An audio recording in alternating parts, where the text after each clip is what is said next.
Dexter Resurrection was a refreshing return to form for the series, and truly a resurrection of its original run.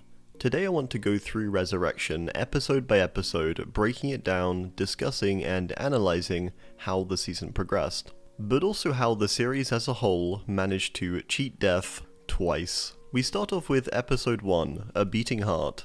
The series kicks off to an interesting start after the events of Dexter New Blood, in which Dexter had been seemingly shot and killed by his son Harrison, and leaving a general mess in Iron Lake after being arrested. The weakest part of the show starts and ends here. I say that as most of New Blood is swept under the rug for convenience so that Resurrection can begin. They explain that Dexter's survival of the gunshot is due to the temperature in Iron Lake, slowing his heart rate, allowing a larger window for him to be saved, which is fine. He's taken off to a hospital, and here he experiences a sequence of events that eventually leads to his resurrection. Hello, Dexter Morgan. Am I dead? Not yet. Which begins with some flashbacks or hallucinations, I guess. This is quite an indulgent part of the show, but as indulgent of this part of the show felt, I do think it was quite a necessary reward to fans after the disappointing ending of New Blood, and even the original series. A montage going back to key moments and characters from Dexter's past, as he struggles to survive in a coma, is well done, and also acts as a good means of semi-recapping the events and characters without directly showing it. We never really got this moment, this revisiting of his past in New Blood, so it's actually quite nice. It's something they do need to be careful with going forward, and I think so far it was handled well. They held near to nothing back in this opening sequence too, and the first episode in general was very much a near fourth wall break to the audience, I'd argue, of the writers essentially acknowledging the viewers and what had previously gone wrong. A clear course correction. So whilst this first episode was messy with its conveniences and semi-retcons, I think it's fine given that it's created such a great show. Dexter was never really about realism anyway, it's always required a suspension of disbelief, and acceptance that things aren't grounded heavily in reality. It was great to see the appearances of various characters from older seasons, such as Dokes, Trinity, and Miguel. I've seen many talk about the absence of Rita too, but I felt this was a very intentional omission. Most of the people that appear to Dexter are ones who knew who he truly was, or had an insight into his darker side. Rita was always innocent to that. I also think it's down to wanting to feel the impact of her being gone. The original series did this so well. She dies in season 4, and then in season 5 there's flashbacks and a send-off, but afterwards there's nothing. There's an emptiness in the show, which I think is very effective because it makes you feel her absence. If she constantly appeared in flashbacks, it would kind of kill that feeling. Rita was Dexter's greatest failure, and the after effects of her death are still felt presently in Resurrection.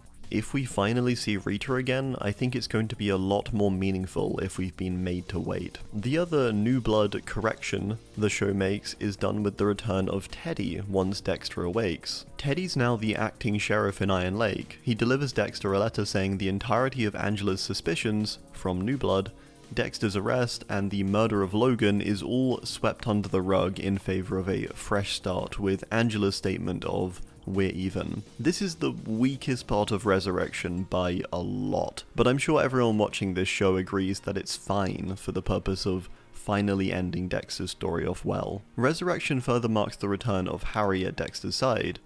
I've missed you, Dad. I've missed you too. Throughout Dexter's life, he's had various ghostly companions. The person with him is typically a reflection of his mood or emotions at the time. Harry is the steady constant, but we've had other appearances too. For example, Brian, Dexter's brother, for when he gives in to his urges and anger. Then we had Deb last season during his repressed and dark New Blood period. Harry's return, therefore, is a feeling of normality returning, but also Dexter's old ways and perspective that we've not seen since he sailed into that storm. The other addition this episode is made by providing us a reunion between Dexter and Batista, something that was long awaited but never occurred in New Blood, and here it's done really well and actually fairly subtly compared to the flashbacks, or the hallucinations I should say.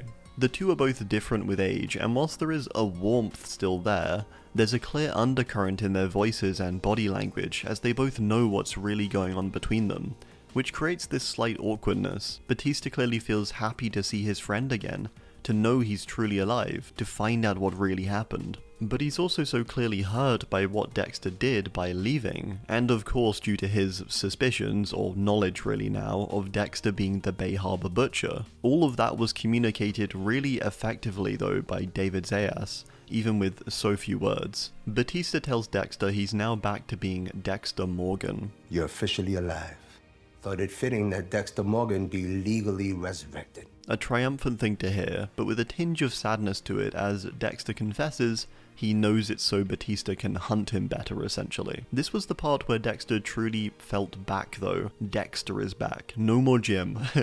The two part ways, and Batista books in to see him once again. Harrison's plotline follows him in New York, now working at the Empire Hotel after also leaving Iron Lake. A job, by the way, that immediately reminded me of Rita, who for years worked at a hotel. See little subtle nods to her throughout the season. He's making it work by staying in different rooms each night, and has made friends with the sort of Rita-esque figure too in Elsa. One of the best things to come out of New Blood, in my opinion, was Harrison. The way he was presented and portrayed, and also how his story is continued here, I think, was really well done and felt like quite a natural progression. I also like that they didn't shy away from the effects of the past season. Whilst New Blood and its consequences on the wider story may have been quite disregarded in favour of a reset, this isn't the case for the characters and their emotions, because Harrison is really fucked up by New Blood, and it shows. I also like how clearly it's made that Harrison is not Dexter, and whilst he's clearly picked up some tendencies, he's far more resistant, and even just aware, I think, of the circumstances of how he's been raised. Unlike Dexter's complete trust in Harry due to his perception of him, Harrison does not have this perception of Dexter, which ultimately saves him, I think. The core plot of Resurrection kicks off with Harrison's murder of Ryan Foster, a man who had drugged a woman and taken her to his room, with Harrison stepping in before things got bad. Harrison accidentally kills him and follows his father's procedure that he learnt of last season for getting rid of a body. The body is found though by Detective Claudette, and Dexter sees this on the news, knowing it must be Harrison's doing, leading him to escape hospital and dodge Batista, driving to New York.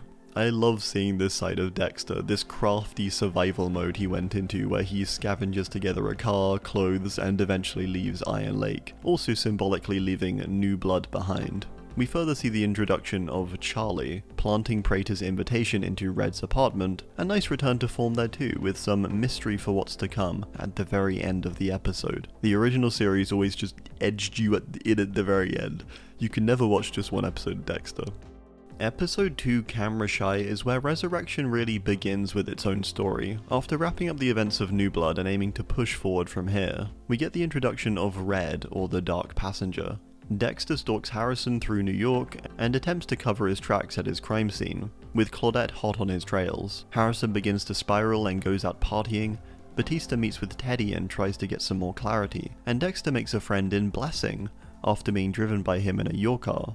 One of the many blessings of this season, and a character I was truly terrified for at basically every turn. I really love this aspect of the show though, despite it being the least involved part of the core plot. It was nice seeing this return of people-pleasing Dexter, able to charm himself into people's lives and become their friends with ease. It's all part of Dexter's process and why he's managed to survive for so long. He hasn't lasted all these years just by being a good killer, he's lasted because he can blend in and he can charm. Just days after arriving in New York, and Dexter's already being welcomed into someone's family. I miss that stuff, and I think it's a great way to show he's returning back to his old ways beyond just killing. Also, Blessing's family is just great, and an amazing cast of supporting characters for the season. Dexter gets hooked up with an apartment, but also a rideshare job at your car, after he takes interest in the recent Dark Passenger killings. Killings, by the way, that he seems to take special interest in due to the killer's name being the Dark Passenger. Do you think the Dark Passenger works there? He's not the Dark Passenger. That's part of me. I refuse to call him that.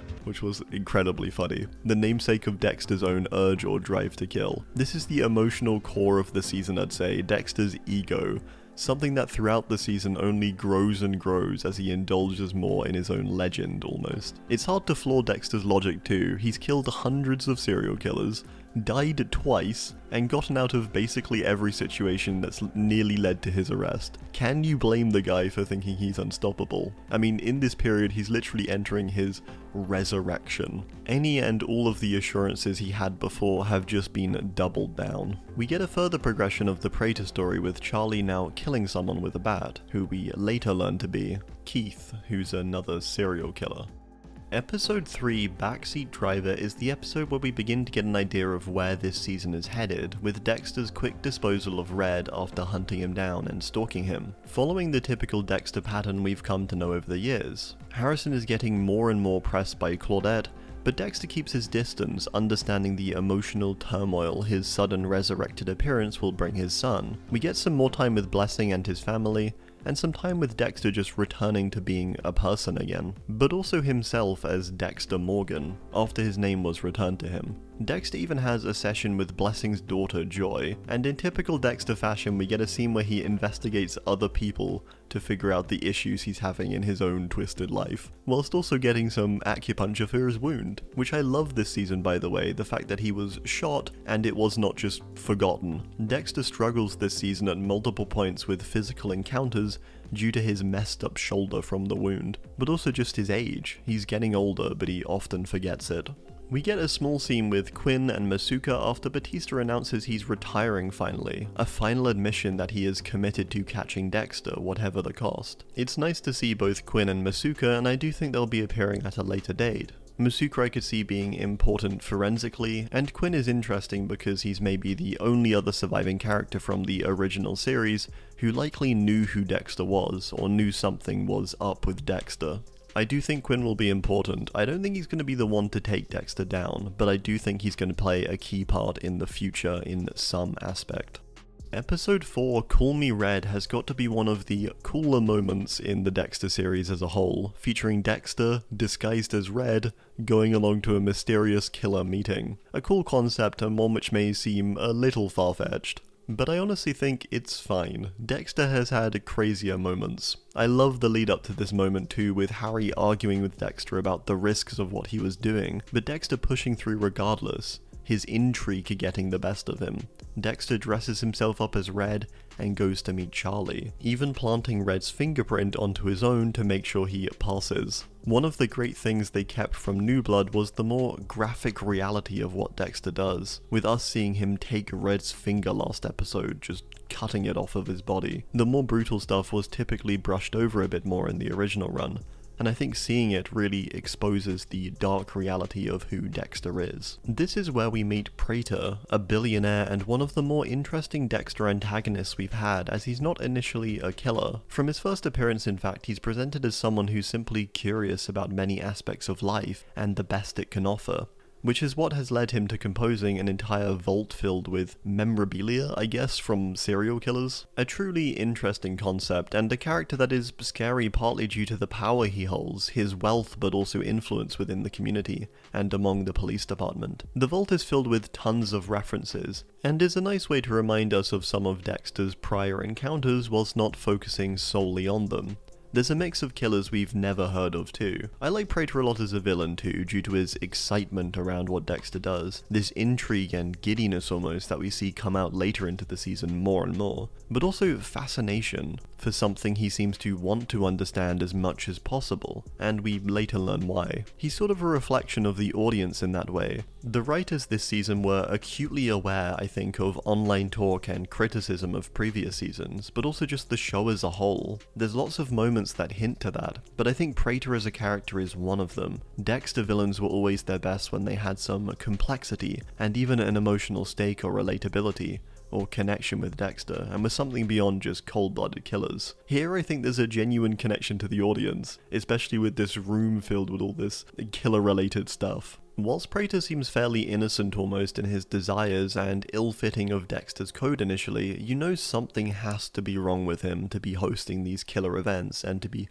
collecting this memorabilia. I'm not too sure what to name that. I'm just going to go with memorabilia. We then get a gradual introduction of this season's rather stacked lineup of characters: Mia or Lady Vengeance, Al, Gareth, and Lowell. They must have had a crazy budget for this season, by the way, what the hell. all killers with their own unique and twisted methods. I think what I like so much about this scene and why it felt so important for the series' revival is that it truly gives a lot of insight into Dexter. When surrounded by people just like him, he's comforted, but he's also in a situation where he's not himself, he's red. It was this recurring theme throughout Dexter where he's never really being his true self with anyone. There was always a part of him he held back. Kyle Butler. 4 walls, 1 heart. We build homes for the homeless. Whether it be because of the dangers of exposing that side, or simply because he was literally pretending to be someone else. Whilst he does find connection with other killers, he can never truly be honest because he's always wrapped up in some kind of scheme or role he's playing. Then for non-killers, he's always got that mask up. His walls around him that hide his true self. I think the closest we've ever gotten to everything coming down was with Dokes in Season 2, or possibly Deb in Season 7, maybe with Hannah I suppose. The difference with Dokes and Deb though was that they still both couldn't quite handle how he was. Neither of them were able to connect with that side of him. It completely broke Deb, and even Dokes was shocked by it, even though he knew something was wrong with Dexter. Hannah I guess was closest, but even there wasn't necessarily a core trust between them, I think. As Dexter blends with the other killers, there's a truly interesting balance between his connection with them and their feelings or lack thereof, but also a deep disgust for all of them. Each reflect a kind of killer too, and I think also subtly remind us of previous encounters Dexter's had. Mia initially appears to be a more driven Lumen type of figure, farther down the line than Lumen ever was. Al appears to be a slightly less prolific Trinity, with him having a family. Gemini and his ritualistic ways reminds us of someone like Doomsday maybe, with his huge ego and superiority complex, and Lowell and his attitude is actually closest to someone like Brian, I'd say, with him viewing what he does as sort of an art form almost. The one he forms the greatest connection with is Mia though, but it's largely on the basis that Dexter believes she also follows a code, and only kills bad people. A factor that Dexter always tried to impose on many others, or with many others, but was typically a basis for those relationships falling apart. Dexter is unique because of his code, but that's part of the issue with him trying to find connection within these means. The closest he probably got to someone understanding and accepting his code and both sides of himself was maybe Lumen, possibly, but that all fell apart as soon as Lumen had achieved her goal of taking down all the barrel killers. Her darkness faded, and so she left. Dexter then goes on to kill Lowell, the loudest of the group and easiest for Dexter to bait in and get rid of, with his amazing ending line of, I'm Dexter Morgan, Who's that? the Bay Harbor Butcher. a line that in the serial killer world must be like, that's their version of, a serial killer's serial killer. This whole season, in fact, they've been making Dexter out to be almost this sort of legendary or mythological figure. Like Harrison later on compares him to someone like Michael Myers or Freddy Krueger. And that's what it must feel like for Lowell in this moment. Meanwhile, Batista learns about Harrison via his friend Lance, after Harrison sold his truck to him. Batista has a conversation with Harrison, and similar to his one with Dexter, it has some tint of comfort but also an overarching coldness or darkness, knowing the true intentions of Batista. Harrison has been struggling with his guilt after murdering Ryan, and the pressure is only mounting more and more with the appearance of Batista now too, especially as Harrison thinks Dexter is dead. He thinks he's on his own. These are all problems he has to solve at the moment. He goes over to Elsa's and tries to kiss her, but she rejects him. He feels helpless. This leads him to eventually going to confess what he did to Claudette, with him being stopped by Dexter just before he reaches the police station. Episode 5, Murder Horny, has quite the title. It begins with Dexter and Harrison attempting to reconcile their differences and what has happened between them. Primarily it's Harrison processing that his father's still alive, a fact that he receives partially with intense trauma, but also some hope that things will work themselves out of the currently rather screwed spot they've gotten into. Dexter struggles with boundaries and initially fundamentally misunderstands Harrison once again, and why he kills. Harrison is understandably cautious and damn, just poor kid, honestly. I feel so awful for him. I think he's meant to be about 17 at the moment in the show, and he's already had such a turbulent life. Dexter finds this quite irritating at first too, I think, from what we see. I think it's down to him in many ways just not understanding what his son is going through. He thinks the logical explanation of what literally happened will fix things, but Harrison is not having it. So Dexter goes bowling with Mia, where there's hints toward a possible relationship between the two. But the older Dexter with experience is more cautious, especially with Harry back at his side, constantly criticizing everything he does with these other killers, which I think is really funny. And his hunches seem to do well by him. We find out more about the mysterious Praetor with this creepy interview of him, a slow unraveling of a disturbing backstory, along with Charlie's own motivations for helping Praetor. The core of this episode is Dexter trying to feel some connection with someone, which happens to be Mia in absence of Harrison. He feels rejected, and so he seeks connection elsewhere, and with someone more like him, or someone he thinks will understand him, or is like him, or is him even. A pretty common Dexter plot point, but with a bit of a twist. It appears to be going well too, with them both having a connection, but also sharing the fact that they have a code, and potentially attraction even. Mia or Lady Vengeance only kills men who have sexually assaulted women. It all falls apart though with Dexter learning of Mia's true nature. She doesn't have a code, and a lot of the time her kills often frame her victims in a bad light as abusers, even if they never were ones, which makes her twice as bad, debatably. Dexter two birds, one stones it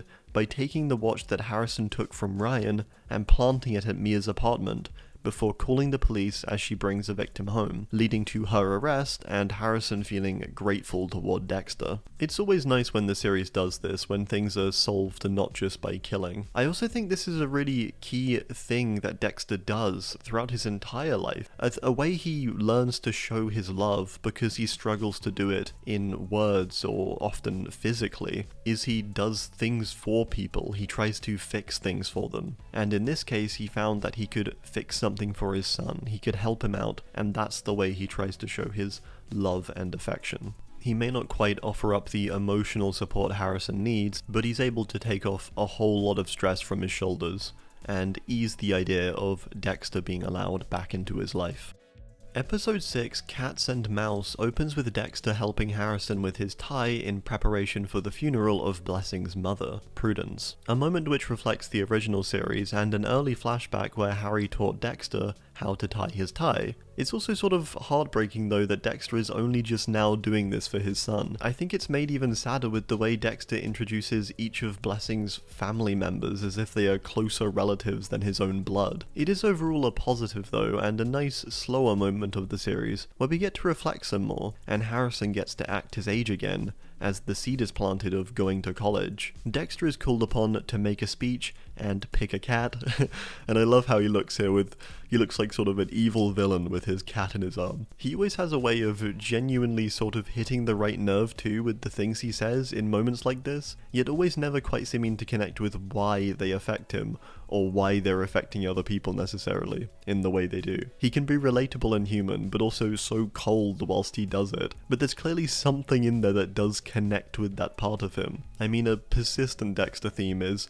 oh, I have no emotions, and then we constantly see him, portraying emotions throughout. After Mia's arrest, Praetor is shocked by both the disappearance of Lowell and the arrest of Mia, and sets in motion how she will be dealt with. Harrison goes down to a college fair type of thing, but is taken quite aback by the cost and immediately slumps back into not knowing what his purpose is. Claudette interviews the survivor of Mia and recounts what she did, with the Ryan Foster case being all but wrapped up in a neat bow, with Mia's arrest and the planted watch. Claudette seems unsatisfied and a bit confused by it all, as she was pretty convinced Harrison was the main suspect, I think, as she was getting gradually closer to his iron-like past and things like that. But despite this, she takes the win, as to be fair, they did just arrest a active serial killer in Mia, so it worked out in that way, I suppose. The turning point of this storyline is with the convergence of Batista and Claudette, and her sidekick, Uneven Sleeves guy. He's called Melvin, apparently.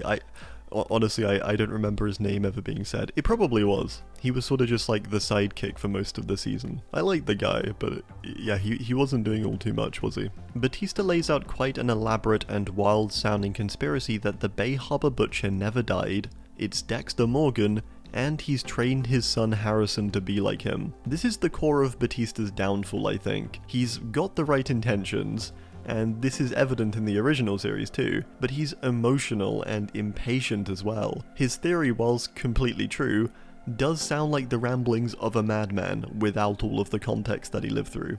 This, along with the later revelation that he's lying about being a captain of Miami Metro, as he's just retired. Despite all this, it is satisfying to see Batista piecing it together, but there's also an air of disaster about it. You know this isn't going to end well for him. Similar to how we knew it wasn't going to end well for Dokes, and we knew it wasn't going to end well for LaGuerta. Whilst we're on the side of these people too, and we know they're right, we also know it's not a good path they're going down. Batista muddies the water a lot with accusations of Dexter as he opens up the possibility of 4 things at once as well. The Bay Harbor Butcher is alive, it's Dexter Morgan, Harrison has been trained by him, and that Dexter planted the watch on Mia. I believe Harrison Morgan killed Ryan Foster using methods taught to him by his father.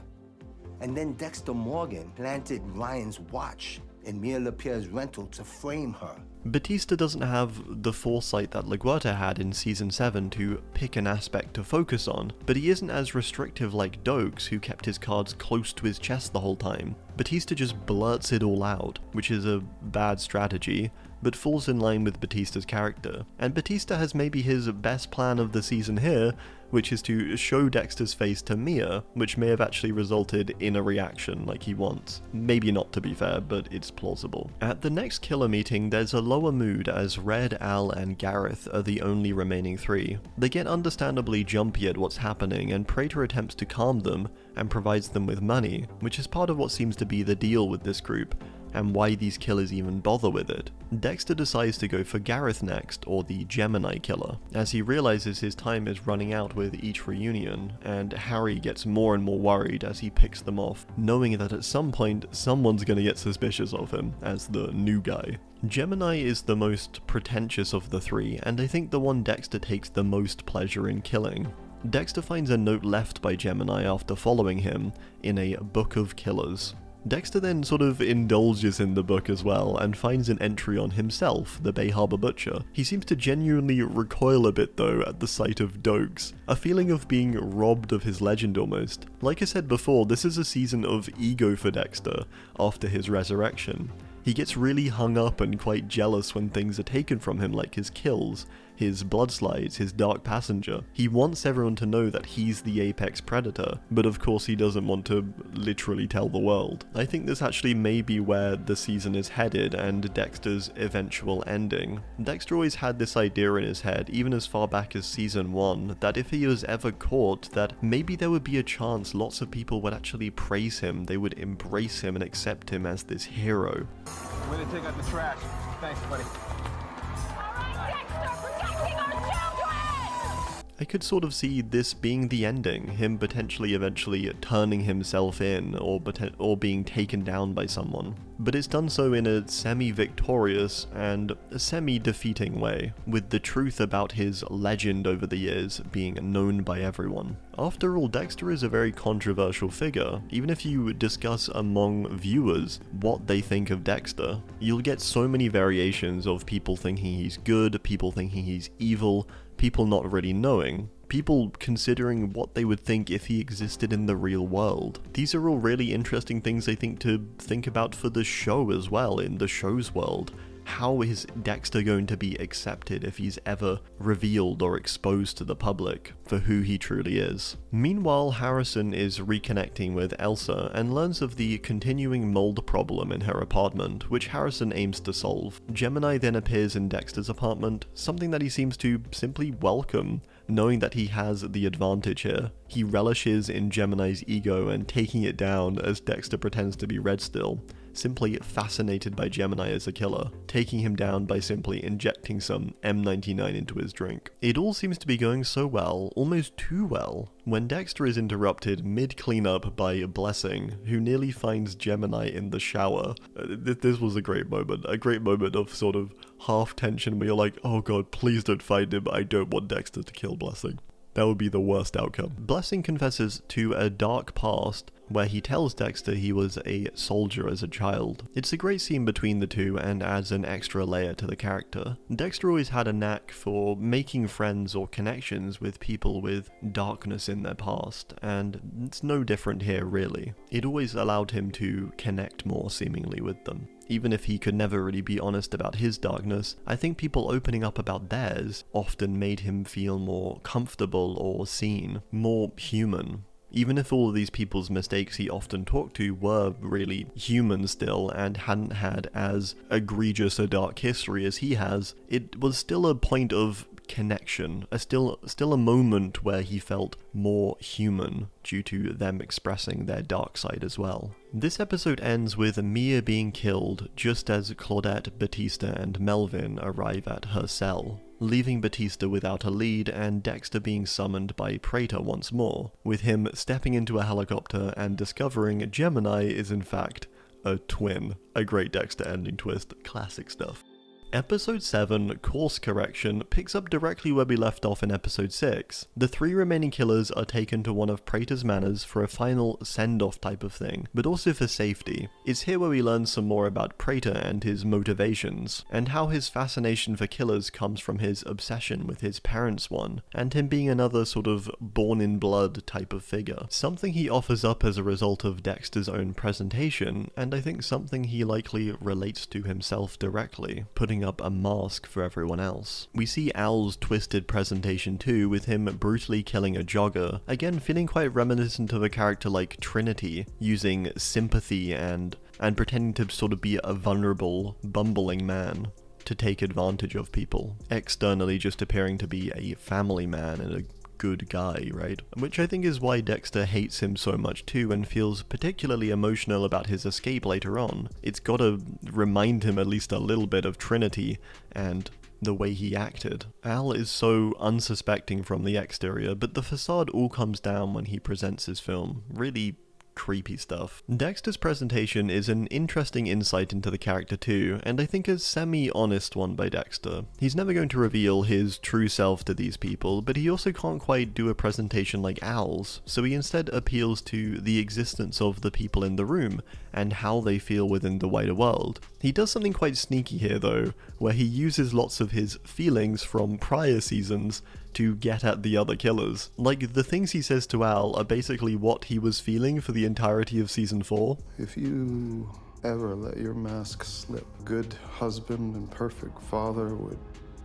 all they'd see is darkness, maybe even turn you in.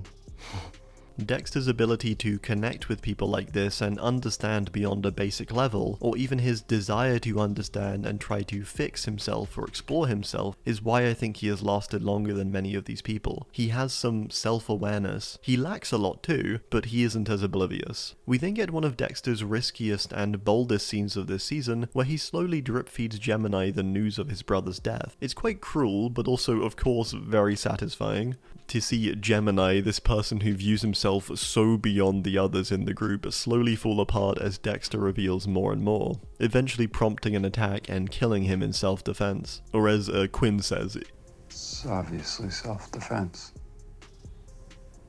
Dexter is really cocky this season, and I think his second brush with death is what causes this, and I think this is what will be his eventual downfall too. He's far too confident for a lot of Resurrection, and whilst it does persist actually for the remainder of the season, I do think it will catch up in future seasons. This season is meant to be a triumphant one for him, a return to form and better than ever. It's meant to feed his ego and build him up, to make him feel unstoppable. I mean, even this season's artwork or promotional artwork has all been him posing like he's Jesus. I think Dexter very much does have a bit of a god complex and ego this season. He's so much more self-assured, I think, in his role or purpose in society. There's so much less doubt in his mind in Resurrection. Up to this point too, he basically has been unstoppable, and it's starting to get to him more and more. Batista is left a bit clueless after Mia's death, and Claudette essentially drops his theories as plausible. Harrison makes a friend in Gigi at a college fair type of thing, and eventually goes on to attend a lecture on police work, where the speaker just so happens to be Claudette.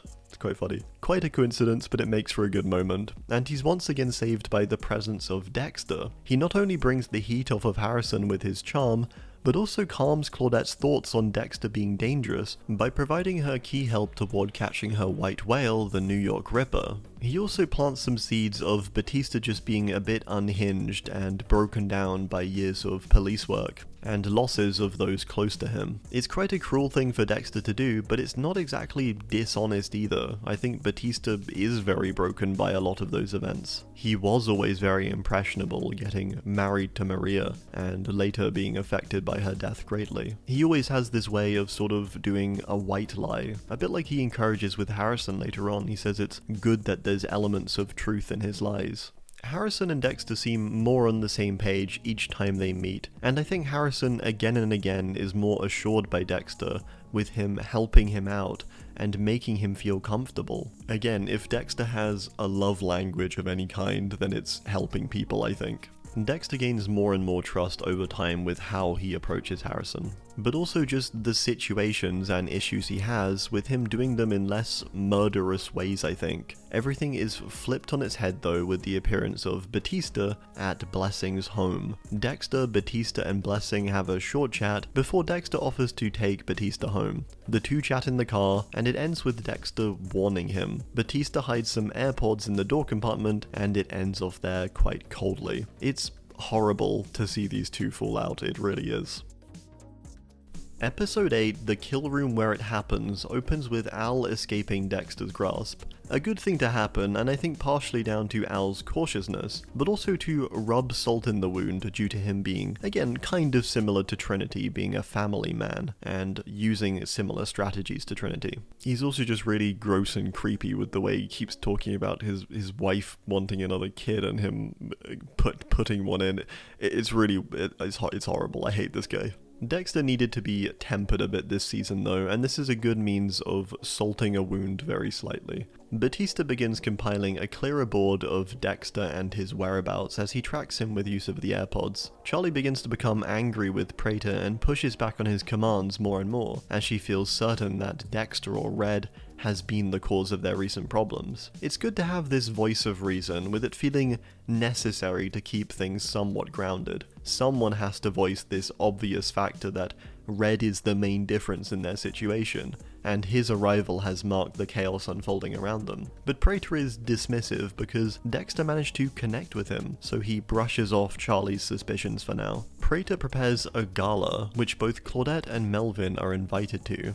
Dexter accidentally blabs about Blessing's past when talking to his daughter Joy during an acupuncture session, resulting in Blessing becoming angry with him and feeling betrayed. He does manage to connect more with Harrison though, who tells him about the landlord allowing the mold in Elsa's apartment. Dexter sets his sights on helping his son instead, eventually doing so by kidnapping and scaring the landlord after failing to talk with him. It's quite extreme, but certainly sends a message, and he has this like creepy mask on which is quite reminiscent of his very first appearance in Season 1, Episode 1 that he never really wore again. It's all interrupted though by Batista, who has been following Dexter the whole time, curious as to why he keeps returning to this same place, this abandoned wig store. He hears a commotion, breaks into the shop, and just misses Dexter, with the landlord pushing him onto his back and halting his chase. Again, emotion getting the best of him. When Claudette and Melvin arrive, it only cements to them that Batista is in over his head. He's delusional, which is concrete after her call to Quinn at Miami Metro, who confirms Batista is no longer captain there. Harrison grows closer with Gigi too, which is nice. He deserves to have a normal relationship with someone. The episode ends with Prater walking in on Dexter and Harrison eating together, shocking him completely. You can really feel Batista's frustration in this episode. His feelings of constantly seeing Dexter cheat or charm his way out of things. His desire to bring him to justice, but his failure to know how. He's got the right intentions, he just doesn't have the tools. Episode 9, Touched by an Ángel, I think you meant to pronounce it like A bit like Maria would always say his name. She'd always say it so well. Oh, it sounded so good when she said it. It's a sad episode though, but one that feels like an inevitability, given Batista's attempts to expose Dexter throughout the season. As good a person Batista may have been, he was never the best cop. He was typically a team player and a support role in Miami Metro. And so whilst his heart was always in the right place trying to expose Dexter, it was never going to work out for him, and this episode explores that. It first begins though with Dexter talking to Prater, telling him to back off and stay away from his son. Then one of my favourite moments of this season is when Dexter starts talking to Harrison about the serial killer meeting, and all of the people he's killed so far, excitedly telling his son that Gemini were twins. The Gemini? Because he's been killing people for years and you just took care of him? Them. Twins. Also hot on their trails though is Batista, who followed Dexter to the restaurant and manages to snap a picture of him with Prater. I think this is what truly seals his fate, to be fair, is this picture with Prater and him eventually going to him, as I think Dexter may have been able to find a different solution for Batista if this hadn't have happened. That's a lot of ifs though.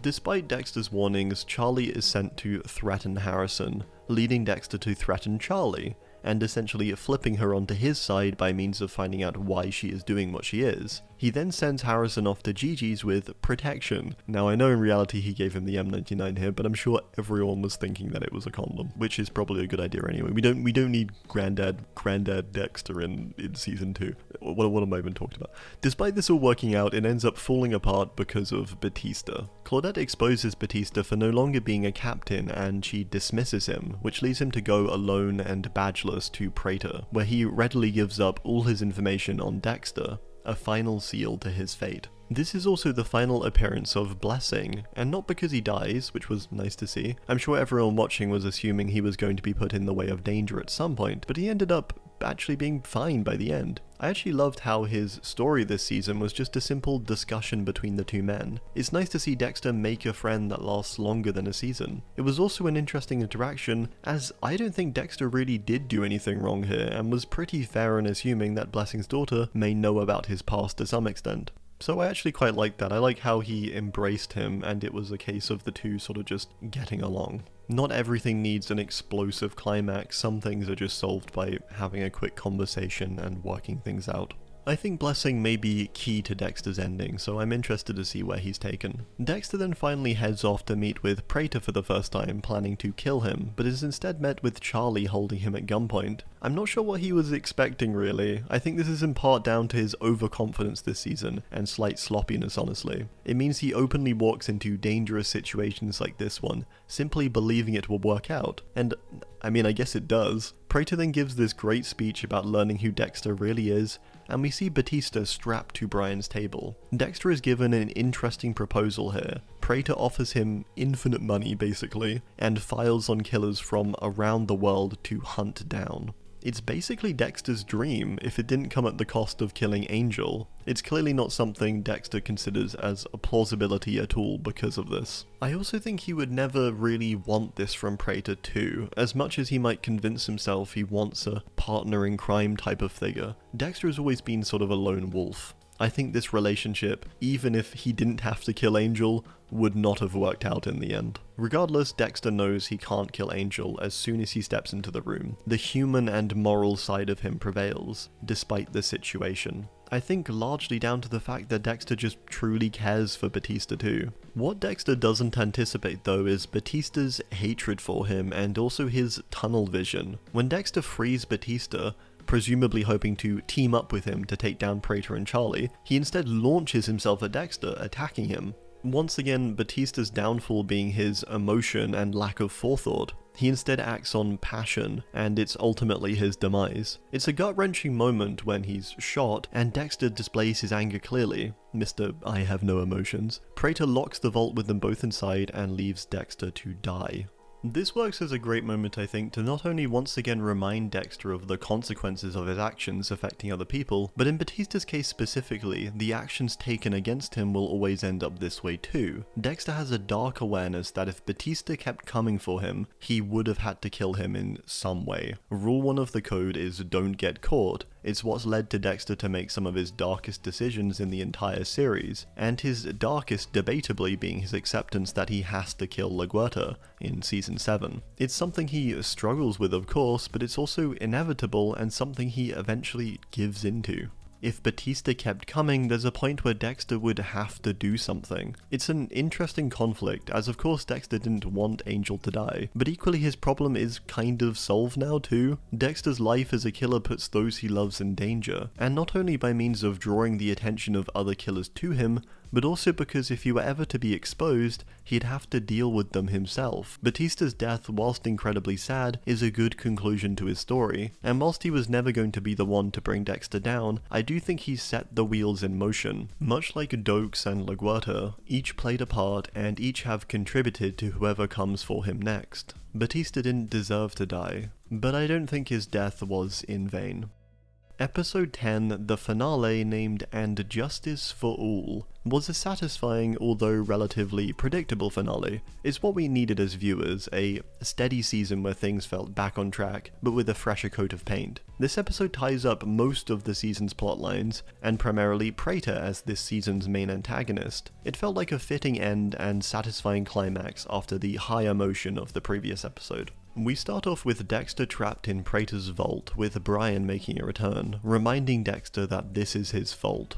Dexter sort of disagrees for once though, rather than blaming himself, instead just saying that he warned Batista, which is true. But it still dodges the responsibility that this is only happening because this is who he is. Brian pretty aptly explains why he is absolutely to blame still. The only thing he gets wrong is that Dexter has no emotion over his death, which is clearly untrue. Dexter does care, even if he can't quite put into words why. I do like Brian's reappearance here though, and it's nice to see Dexter's inner conflict visualized, the devil within him returning for his darkest moments. Dexter calls Harrison, who comes to Praetor's gala, eventually letting his dad out of the vault after Dexter figures out the password. It always seemed quite contrived in shows where they figure out the password to something like this, but Dexter as a series actually has a pretty good history for it. Password? Nope. Fucking password. Here we go. Here it works and is a good reward for Dexter's work in forming a connection to Praetor earlier on. Charlie's story is also neatly wrapped up with Dexter finally convincing her it's not worth it to work for Praetor, with him keeping blackmail readily available on her, leading her to leave. Dexter further finds files and a number of serial killers, likely a hint toward the future possibilities for seasons. He's got a lot of work to do. As the two of them leave though, Harrison is caught by Praetor, and there's a small altercation between Dexter, Harrison and Praetor, concluded by Harrison injecting Praetor with some M99 that Dexter gave him for safety.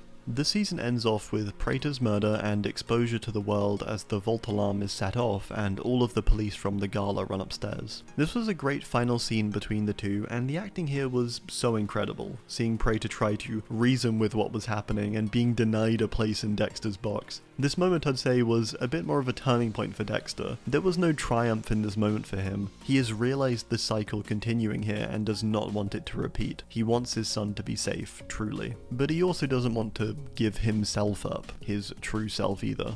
We get a good wrap to this season's stories overall, with Claudette getting some closure with the New York Ripper, Harrison finding connection, and Dexter embracing his true self once more, but this time refined. Resurrected. Resurrection as a series is about bringing Dexter back, I think, but Dexter clearly has a new perspective on the world. He understands his place, but also seems to have a better understanding of what that means, who he may harm, and what it takes to make sure he doesn't. Dexter reintegrated with people this season.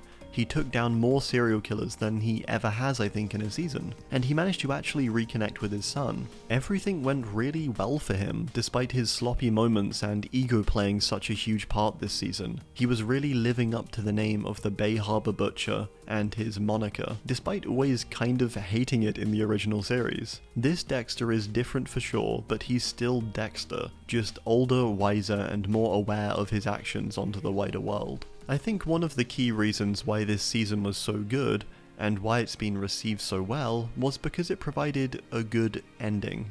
After two disappointing endings at the end of the original series and at the end of New Blood, we've now instead been presented with a new start, which I want to clarify is promising, and whilst I want to stay optimistic, and absolutely will until I'm given a reason not to, this isn't an ending, but that's fine for now. What it is a great start toward an amazing ending and climax. This season achieves that absolutely, leaving me feeling excited about the future of the series, whether it runs for the rumoured 3 seasons or even longer. This was a great start, but I hope this time it ends right.